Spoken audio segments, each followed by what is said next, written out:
أنا من مدينة كوباني الكردية. إيه، أكملت دراستي في مدينة حلب. درست الهندسة المعمارية في جامعة حلب.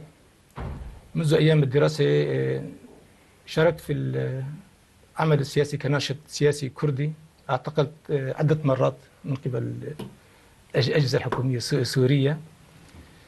إيه، أسست مع رفاقي في 2003 حزب الاتحاد الديمقراطي مع بداية الأزمة السورية، وكجزء من استعداداتنا للتعامل مع المستجدات اللي ستحصل في سوريا في ذلك الوقت. أسسنا مع مجموعة من رفاقي في 2011 حركة المجتمع الديمقراطي تبدأ.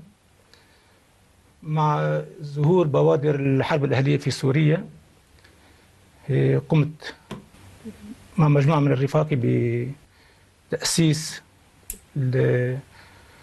وحدات حماية الشعب، ومن أجل حماية هذه المنطقة الكردية بشكل خاص، والمناطق شمال شرق سوريا بشكل عام.